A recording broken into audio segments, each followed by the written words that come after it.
চলে এলাম একটা লং ভিডিও নিয়ে। তো আজ সকালে এনেছিল চিংড়ি মাছ।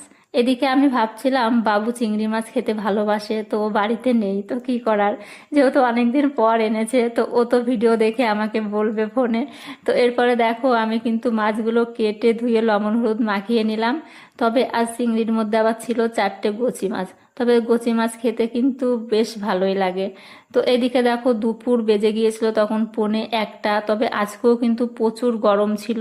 তো ভাবলাম যেহেতু বাড়িতে মিস্ত্রি লেগেছে, তো বারে বারে চা দিতে কিন্তু গরমের মধ্যে একদমই ভালো লাগে না। তো লবণ চিনি দিয়ে লেবু দিয়ে কিন্তু খুব সুন্দর করে শরবত করে নিলাম। তো মিস্ত্রিদের 2 গ্লাস দিয়ে দিলাম, এদিকে আমার জন্য একটু রেখে দিলাম, কেননা এত পরিমাণে গরম। তো আমিও কিন্তু শেষে একটু খেয়ে নিলাম, তারপরে কিন্তু শুরু করে দিলাম রান্না। কেননা মিস্ত্রি যাওয়ার পরে এত পরিমাণে আর কি সমস্ত কিছু পরিষ্কার করতে হবে, জানোই তো।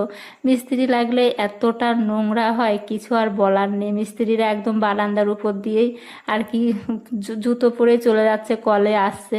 তো দেখো, তো এই যে সামনে আমাদের ঘর হচ্ছে, মাঝে সাঝে মিস্ত্রি আসে আর কি, টুকটাক করে ঘরটা হচ্ছে।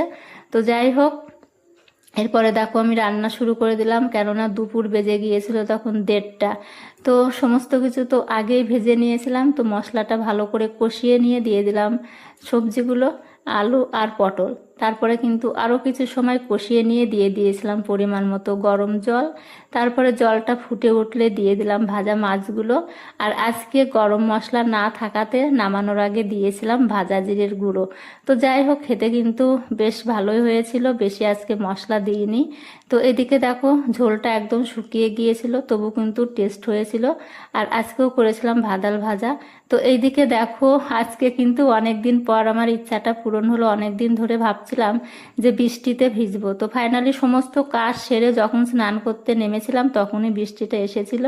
তো এই যে দেখো, তারপরে 6টায় স্নান করে 6:30টায় ছাদে গিয়ে দেখি আমার টবটা ওইদিকে পড়ে আছে, ফুলের টবটা তুলে দিলাম।